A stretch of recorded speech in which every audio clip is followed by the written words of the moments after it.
Shankar sir Kamal சாரோட காம்பினேஷன்ன்றது எவ்வளோ பெரிய அரிதுன்னு உங்களுக்கு நல்லாவே தெரியும்.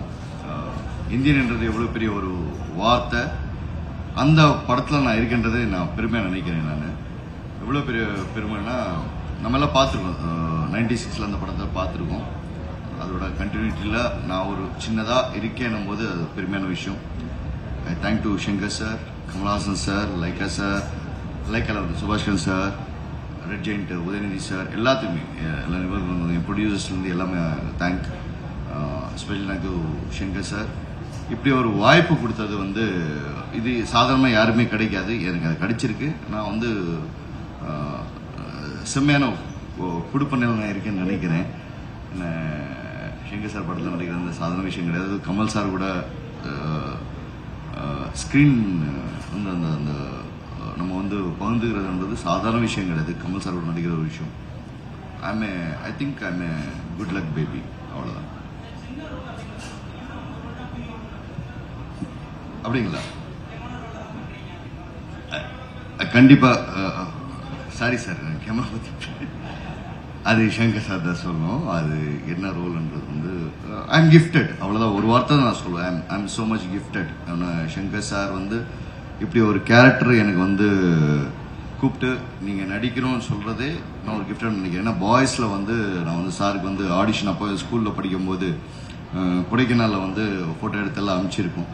அந்த பாய்ஸில் செலக்ட் ஆக மாட்டோமான்ற ஒரு ஒரு ஆதங்கம், ஒரு எல்லாமே இருக்கும். எல்லாருக்குமே, எல்லா நடிகர்களுக்கும் ஒரு பெரிய ஆசையாக இருக்கும். ஷங்கர் சார் படத்தில் ஒரு ஃப்ரேமில் நிற்கிறதே பெரிய விஷயமா இருக்கும்.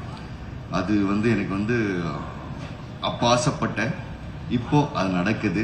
அது ஒரு பெரிய லெகசியான ஒரு ஃபிலிம் கால்டு இந்தியன் போது எவ்வளோ பெரிய சூப்பர் ஹீரோ, நம்ம தமிழ்நாட்டோட சூப்பர் ஹீரோ அடுத்த கட்டத்தில் நம்ம அந்த படத்தில் ஒரு சின்ன பாத்திரமோ பெரிய பாத்திரமோ எனக்கு தெரியாது. பட் ஆனால் அந்த பாத்திரத்தில் நம்ம இருக்கணும் போது பெரிய பாக்கியமாக நான் நினைக்கிறேன்.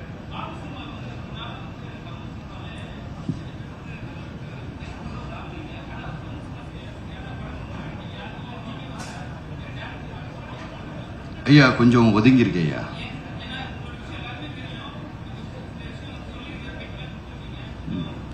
நமக்கும் ஜாஸ்தி கோவம், ரொம்ப ஜாஸ்தி. அந்த கோவம் வரும்போது ஒதுங்கி போயிடுறது பெட்டரா பட்டுச்சு. ஒதுங்கி இருக்கேன். வேலை மட்டும் பார்ப்போம். நிச்சயமாக நிச்சயமாக நிச்சயமாக அது 100%. ஒன்னில கோவம் வரும்போது வெளிப்படுத்தக்கூடாதுன்றது அந்த மெச்சூரிட்டி எனக்கு அப்போ கிடையாது. இப்போ இருக்கு.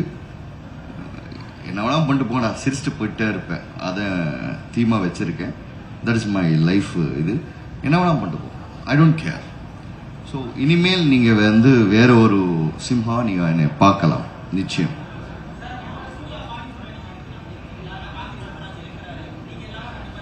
கார்த்திக் என் நண்பங்க. எல்லா படத்துல இருக்கணும் அவசியம் கிடையாதுங்க. அவரும் கதை, அவர் படைப்பு ஒன்று இருக்கு.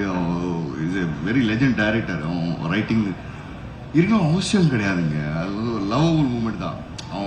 கார்த்திக் சார் ஒரு படத்துல நான் இருக்கேனா இல்லையான்றது ஒரு மூமெண்ட் தான். அது he knows when he needs a better actor, யார் தேர்ந்தெடுக்கணுன்றது கார்த்திக் சுப்பராஜுக்கு ரொம்ப நல்லாவே தெரியும்.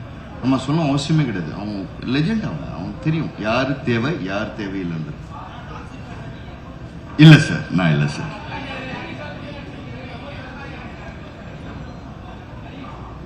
இல்லைங்க, கேரக்டர் ஒண்ணுமே கிடையாதுங்க. என்ன வேணாலும் பண்ணலாங்க. செம்மையா பண்ணும், சிறப்பாக பண்ணும். அது மட்டும்தான் என்னோட லைஃப் கோலா வச்சிருக்கேன் நான் சதீஷ். என்ன வேணாலும் பண்ணலாம், எது வேணாலும் பண்ணலாம். ஆனா அது சிறப்பாக பண்ணி மக்களுக்கு வேற லெவல்ல நம்ம நிக்கணும்ன்றது மட்டும்தான் கொள்கையா இருக்கு. அதை மட்டும் பண்ணிடும்.